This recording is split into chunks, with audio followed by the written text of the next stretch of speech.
Welcome to the Zenergy Podcast. I'm your host, Karan Takhar. Today I have the pleasure of speaking with Sophie Bakalar, partner of Collaborative Fund, for a conversation about investing in companies that do good and are doing well economically. We discuss what drew her to the intersection of sustainability and venture capital, how she met her partner, Craig, and what consumer trends made an impression on them both. Sophie shares how Collaborative Fund chooses which companies to invest in, what she believes a successful pitch looks like, and how they use the Villian Test for analyzing investments. Sophie gives advice to entrepreneurs about navigating the uncertainty in the world today, and then gives advice to her younger self. Thanks so much for tuning in. If you like today's episode, please subscribe so you don't miss out on new episodes. And now, please enjoy my conversation with Sophie.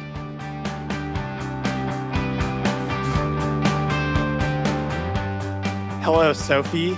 Welcome to the Zenergy Podcast. It is a true honor to have you on. As we were just talking before turning on the recorder, I mentioned how I've been following the work of the Collab Fund for several years now. And the fund has orchestrated some really transformational investments in the field.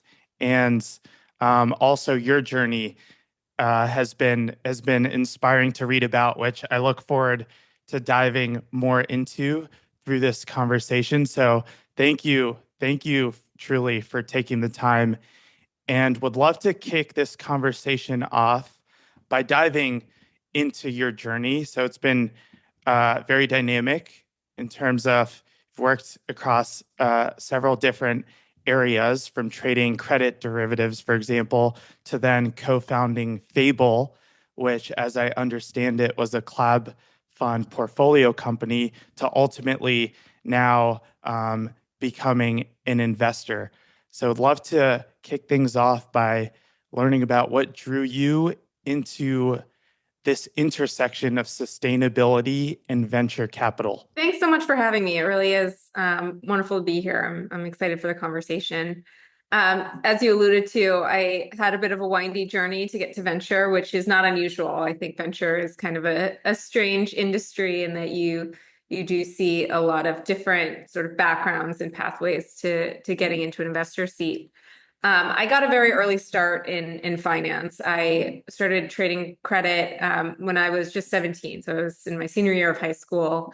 Obviously in a very different world than we live in today, when teenagers were allowed to sit on trading desks. Hopefully that doesn't happen too frequently anymore. Pre meme stocks. Exactly. A whole different era. But it was a really exciting way to sort of kick off my career. And I was a big math nerd growing up, and so getting to work kind of in a more quantitative environment was really exciting and very fast paced, and a really quick introduction to just understanding important financial metrics of public companies, and working in a very fast-paced environment, and experiencing firsthand the highs and lows of the markets. I got to see some very extreme scenarios during that time period. I spent a while doing that, and then towards the tail end, started developing some software, which was basically a very rudimentary form of machine learning that reverse engineered chart images. And that was really just to make my life easier on the trading desk. I didn't really have any grand plans for it, but ultimately, in sort of a stereotypical founder story, ended up realizing there was a broader application, this software, mostly for management consultants. Ended up leaving trading to co-found a company called Digit. Had a very lucky run with that company. My co-founder, Jeremy, and I, we built it and bootstrapped it and grew it, and then got acquired all within a pretty short time period. And that was my first introduction to tech and the startup world. And I thought, wow, this is great. This is really fun. Not knowing how incredibly unusual that journey was. And so post-acquisition, I did the very cliche thing of backpacking around the world for about a year. Just picked up a backpack and started going east, and just kept going until I made my way back home. And that's really when I got interested in not just climate and sustainability, but sort of these really big macro shifts in consumer behavior that I was starting to see kind of emerging globally. There were these consistent trends that I kept encountering on that trip. And when I came back to New York, I felt, okay, there's something interesting brewing here. And that's when I met my partner, Craig Shapiro, who founded Collaborative Fund. And we just really clicked, and our thesis about where the world was heading was very well aligned. And so that's when I joined Collaborative Fund. And I, have been here for almost 10 years now. I invest in everything from consumer to climate, and everything in between. And so, yeah, it's been a windy journey, but sort of simplified version is I had that institutional finance experience, the startup experience, and then the intersection of those two things is sort of venture capital. So that's, I guess, how I ended up here. In terms of some of the consumer trends that you were seeing take place across the world during that time, could you speak like high level what some of those key trends were that really made an impression on you, and then ultimately led you to talking to your co-founder, and then separately regarding your journey, as you mentioned, which sometimes is like pretty common for startup founders, where they create a product to make their life easier, and then ultimately that product ends up turning into a company. Would love to hear your reflection on that overall experience, and whether you feel like there's some lessons that you've taken out of it which help you as an investor today. I think maybe the biggest and most important takeaway for me in that experience was that you should talk about what you're doing. You should talk about what you're working on, and even the very sort of minor side projects or side quests that you have going on in your life. You should talk about those with the people in your life, because you really don't know where they might lead. I had no idea. I was not a management consultant. I did not know that this product that I was working on just to make my life easier could have broader applications. But my roommate at the time, Jeremy, who was my co-founder in that business, he was a management consultant. And frankly, I can't even remember why we were talking about it, but he was the one who was like, wow, I think that has bigger applications. I could see that being really useful for my job. I could see there being these other use cases that you might not have thought of. So I just think, you have to leave yourself open to some serendipity. And the only way to do that is to really just, not be shy about talking about the things that you're interested in or working on, and see where those might kind of fortuitously lead. So that was my big takeaway in that experience. There's so much luck involved. I guess that's the other big takeaway. There's so much luck involved in startups. I don't think we could possibly overstate that. Of course, there's tons of skill and there's tons of hard work, and grit is very important and all that, but there is a very healthy dose of luck in terms of who and what ends up becoming successful and who and what ends up not being successful. And so we were, just lucky in timing and in a number of other vectors. So I think about that a lot as an investor, and just try to keep in mind that there is this very critical element of luck that you have to incorporate in your underwriting. Are there ways for founders to increase their potential for tapping into that luck? Luck by nature is a little hard to game. You have to accept True. things as they come to some extent. But I think the important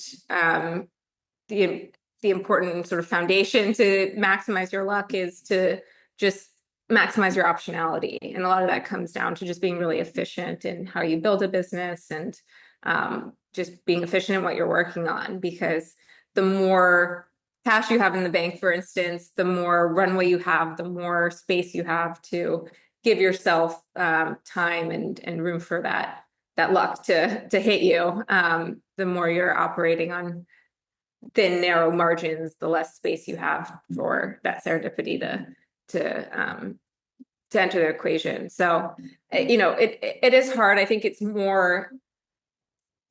I think the appreciation for how much luck involved is more important in terms of just not taking everything so personally, and also not comparing yourself to other people or situations all the time, because really there is a lot that is sort of out of your control. And so just do the best with the things that are in your control when you're starting a company. Thank you for sharing. And I cut you off as you were about to tackle the other question, which I feel like has similar threads, very similar threads. In at least from my perspective, it seems like, again, you spoke about your experience, and then it ultimately led to this new opportunity to join the Collaborative Fund. Would love to hear how it all culminated from your side.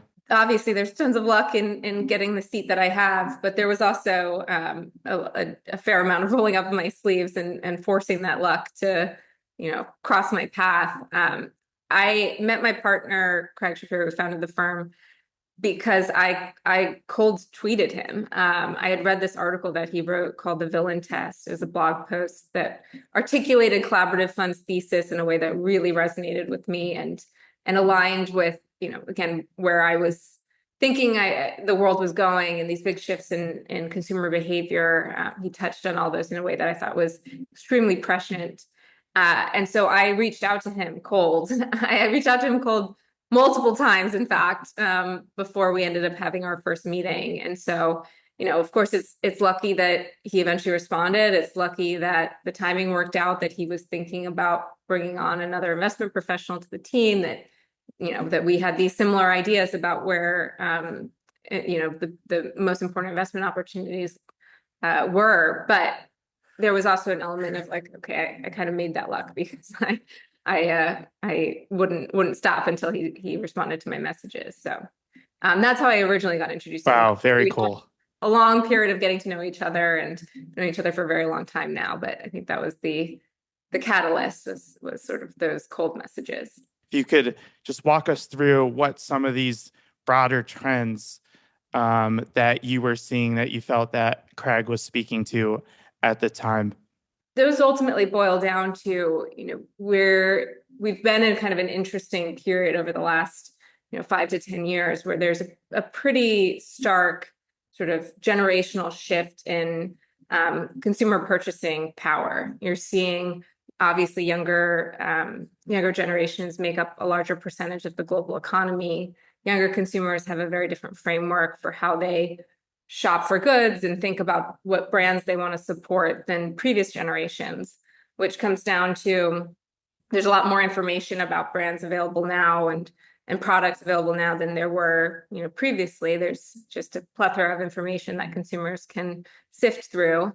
And younger consumers are just a little more values driven in their purchasing behavior than previous generations. They want to buy from brands that align with their values, that offer, a similar kind of ethos to their own, personal values. And so that creates a lot of opportunity. I think it's very hard for incumbents with very entrenched products and brands and supply chains and a lot of inertia. It's very hard for them to realign to, the values of younger consumers. So to me, what it meant is that there were these emerging opportunities in basically every sort of sector of the economy, where you could create new brands that just more closely aligned with this emerging consumer behavior, which is across a number of different vectors, anything from just like healthier, more transparent products to more convenience to, again, just brand and values alignment. So that was really the big takeaway, is that, consumers were making their purchasing decisions based on different frameworks in previous generations, which were primarily choosing based on like just a few factors: price, convenience, quality. There were these new considerations that consumers were starting to think about that could create opportunity for emerging brands. Are there any particular investments early on in your journey at Collab Fund that you feel like hit the potential for growth metrics, but also the impact metrics, and that sort of you look at as like one of your early inflection moments in the investor space? We don't claim sort of individual track records here. We operate as a team, so every investment is made as a team, and so I won't claim any specific one. And also, every investment that we make sort of falls into that bucket because it's very much embedded in our investment framework that we're investing in companies that are doing good while also poised to grow and scale. And so, if we make an investment and don't have that feeling after the fact, whether it's successful or not, then I think we've sort of failed in our and holding ourselves accountable or holding ourselves to that investment framework that we have. I mean, one company that comes to mind, which again I will not claim credit for as an individual, but I think is very representative of collaborative funds sort of ethos and thesis, is Sweetgreen. It's a quick service restaurant in the US that makes salads among other things. And I think it's a good example of a company that really created a superior product that consumers wanted, that was very aligned with kind of emerging interest in transparency and also healthier, better for you food products, but also has created a much more transparent and ethical supply chain. And so it's a company that is having a very positive impact on the world. Well, also just better for the customer. It's something that I think customers can really enjoy for their own health and their own benefit. So that's sort of a good articulation of where we like to play, is companies that are doing good while also doing well economically. And so every time I see a Sweetgreen, it's sort of like, oh, that's really exciting. That's awesome. Good to see them having even more impact in the world. Mm-hmm. Also, you're partially welcome, because I feel like I've driven up their revenue quite a bit by the amount I eat at Sweetgreen. I love to hear that. That's great. Thank you. That's such a good example. Thank you for sharing. I'm curious, given that Sweetgreen, I mean, today, as we know it, of course, is like a very popular brand and successful by almost any metric one can point to. However, at the time, was it like a pretty safe bet, would you say, when it came across the collab fund desk? And like, if so, I'm always curious how a fund is able to get access into these venture rounds when an investment's growing and is like really hot in the moment. Could you speak a little bit to that? And if it wasn't, then I'm just trying to figure out what at the time showed specifically that it does have that high potential. If you remember, I know this was probably several years ago, but I think it's just such a wonderful example. It was a long time ago. And so, I don't think that there was tons of certainty on whether the company was going to be successful. It was still just a few standalone locations, and I think maybe just in one state at that point, hadn't even expanded. So it both was not. I mean, of course, they were showing incredible growth and incredible revenues per location, per square footage. And so there were a lot of indicators that there was something there, but it's still early enough that, could go in any direction. And I think there are a lot of investors who are really hesitant to invest in consumer businesses, whether that's retail products or consumer tech, because it can be a little bit harder to underwrite. There are more potential outcomes versus if you're just looking at enterprise software as a very clear sort of rubric that you can look at that says, okay, is this company successful? What is their ACV? What is their revenue growth per month? There's very clear ways of determining, is this company successful? Whereas with consumer, it can be a little bit squishier, a little bit harder to pinpoint. I think for us, we really do like to take a long time horizon, to look at a long time horizon. One of the frameworks we use frequently around here is, what is niche today that will be mainstream in 10 years? Like, what is something that feels like it's just kind of targeting a niche population or a niche area that feels inevitable in the long term?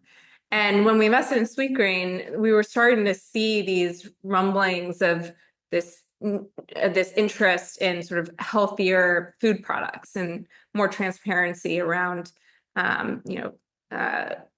food for consumers. And so that felt like not just a little fad, it felt like a really robust long-term trend that we were seeing. And Sweetgreen was really, really well aligned with that. It's also just a great product. So we liked the product. We felt like, okay, other people are going to like this product. And, it started at somewhat of a premium price point, but as that price kept coming down and it became more and more accessible to, a broader populace, it felt like, okay, there's an inevitability here where you can create a wonderful tasting product that is priced well and also doing good in the world. There's something that's, maybe not inevitable, but something very promising about that.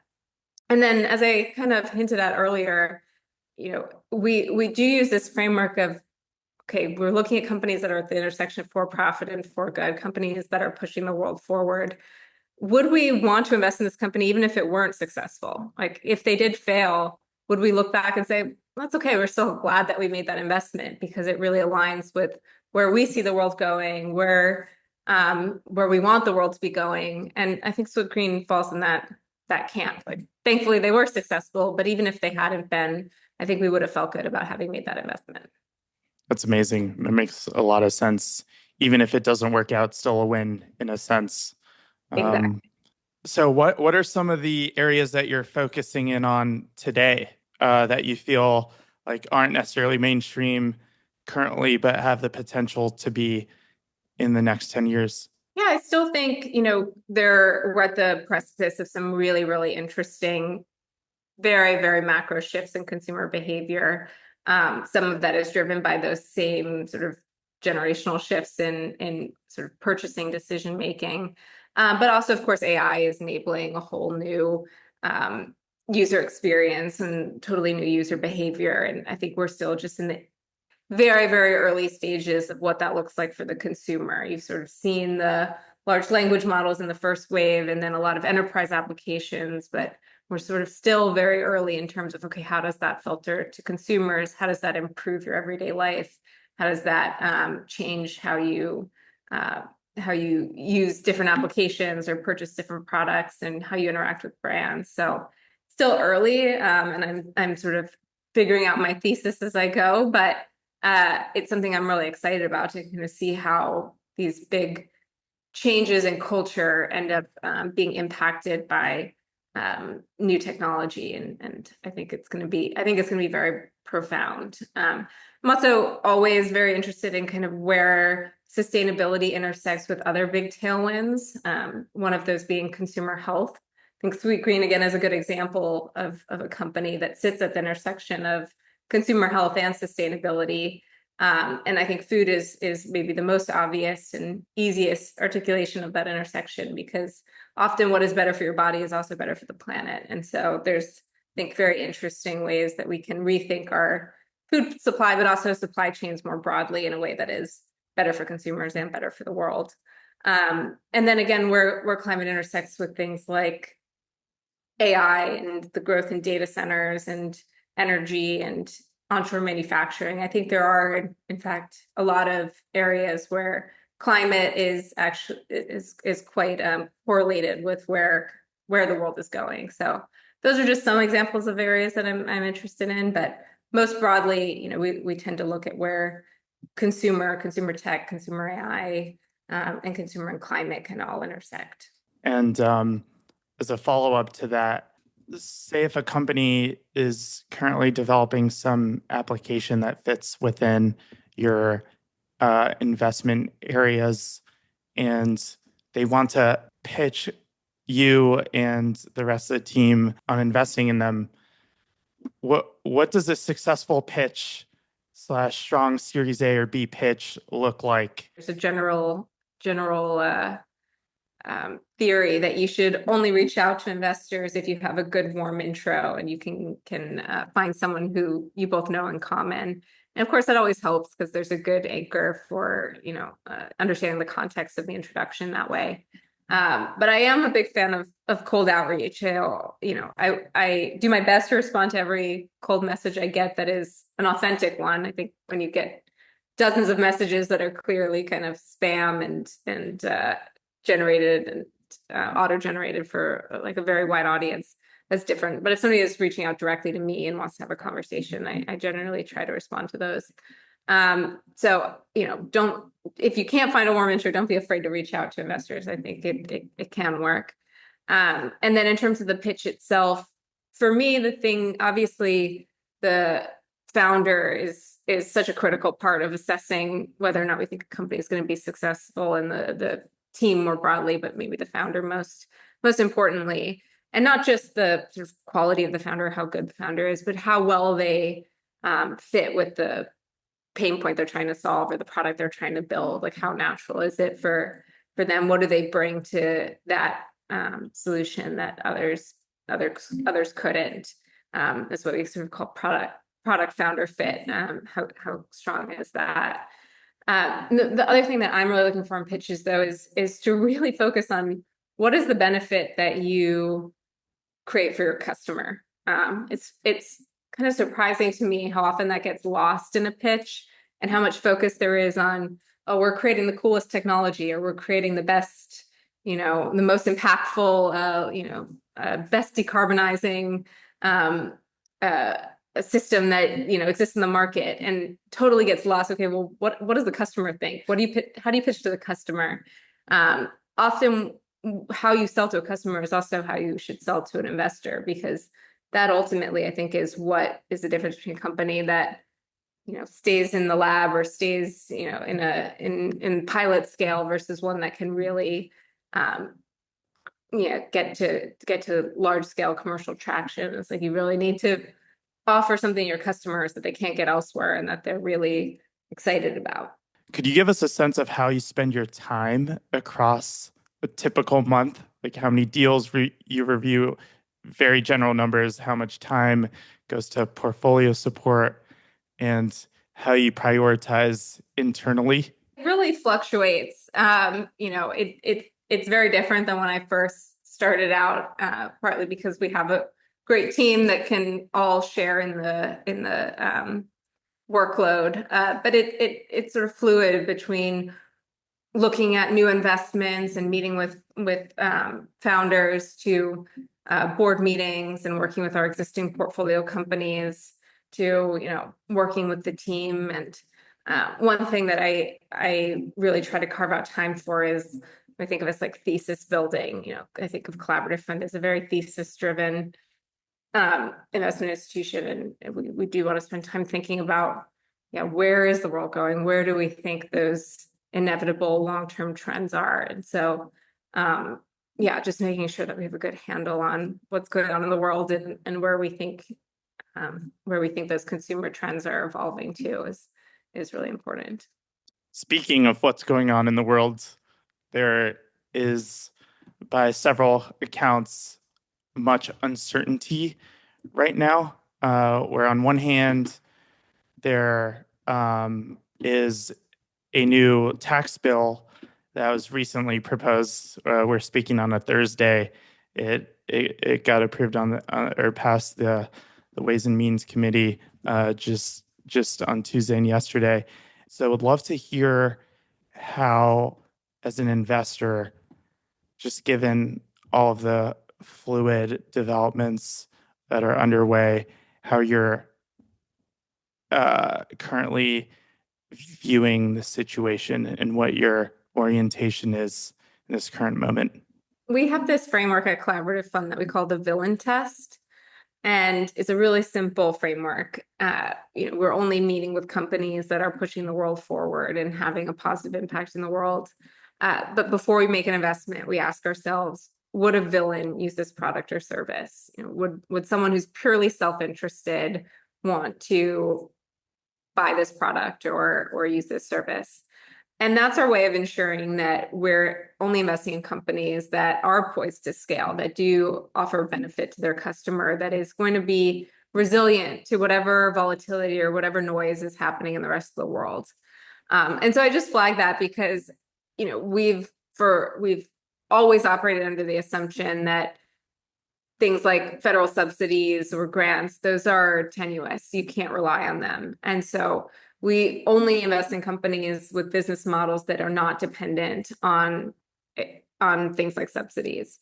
I think it's a really tough thing for the market when there are these big grant programs that are, considered and then revoked, and then it's uncertainty about which dollars are actually going to be deployed or not. I think companies need to really build their business models with blinders on, without all of that noise. And then, of course, if it ends up being kind of a upside and that you're able to access some non-dilutive funding through things like grants or subsidies, then great. But I think it's a really hard thing to rely on because it is not persistent and it's not guaranteed. And so we're looking for companies that, can operate independently of all that noise, that are offering something to a customer that a customer wants to buy. If you can achieve that, it doesn't really matter what else is going on in the world. And of course, you have to be very thoughtful about things like where you're sourcing your products from and how resilient and diversified your supply chains are, because things like tariffs can happen and then everything's thrown into chaos.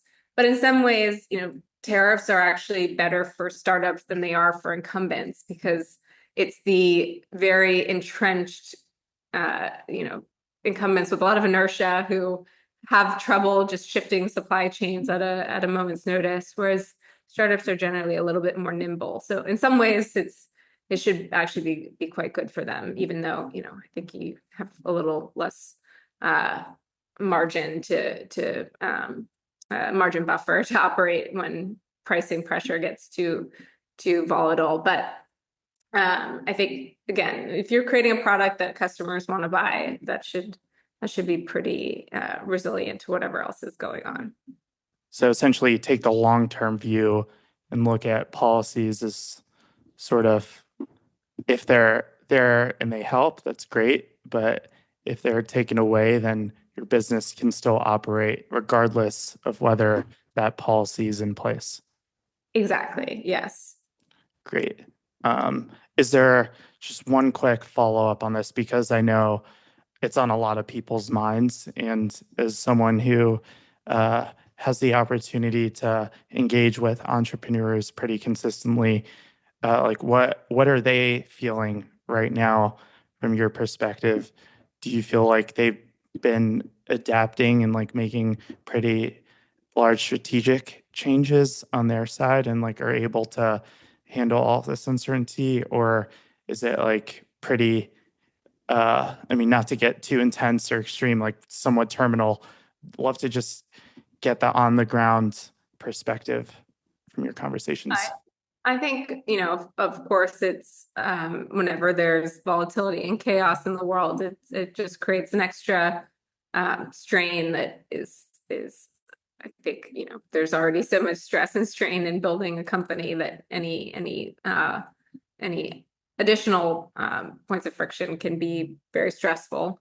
But I do think we're seeing, obviously, that's a key quality in an exceptional founder, is sort of adaptability and being able to adjust strategy depending on what's being thrown at you. So, when Liberation Day happened and the first round of tariffs were announced, my advice to most of the companies I worked with was like, don't overreact, like give it a second, let's see where things net out.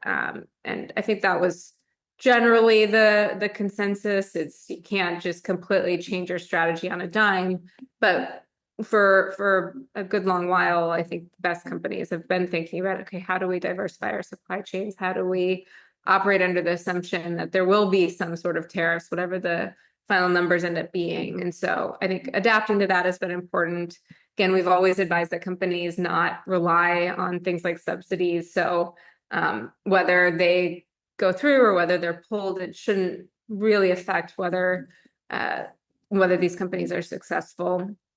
But I do think, to your earlier point, one of the big advantages in this environment is that there is a lot less friction to actually getting projects deployed. It is a very pro-business environment in that regard. And so you got to take the silver linings where you can. I think there's more, dirt moving right now, which is a net positive, I think, for a lot of the companies that, we work with. Well, thank you for such an incredible conversation. I have one final question. Really. Reflecting on through the lens of your career, which has been super inspiring, do you have any piece of advice if you could go back in time to give your 25-year-old self? Does anything come to mind that you'd tell your 25-year-old self? Yeah, I mean, the best piece of advice I've ever received in my career and my personal life, it comes from my one of my best friends, Ale, who has always said since I've known her this phrase, "Someday you'll miss today," which is just a way of being appreciative for whatever is going on in that moment, even if you don't feel like you have everything figured out, and even if a lot of the future seems uncertain. It's like one day you'll miss today is I think an important mantra that I live by. It's like I appreciate that a little bit when I was 25, but maybe not entirely. And I think you're so stressed out. You feel like, oh my gosh, I don't know where I'm going. I don't know what I'm doing. How am I ever going to figure all this out? But there's something kind of beautiful in the chaos too. It's just like enjoy it to the best extent that you can, because you don't get to be 25 forever. So at the very least, enjoy that part of it.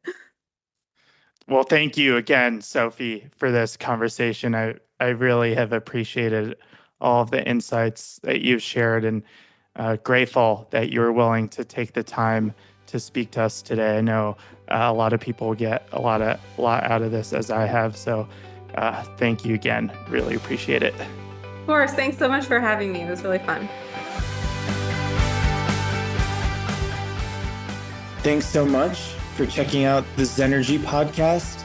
If you enjoyed today's episode, please take a moment to rate and subscribe to the podcast. It would mean so much to me and the rest of the team.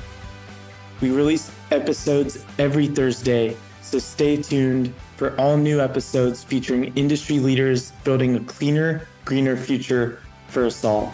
See you next time.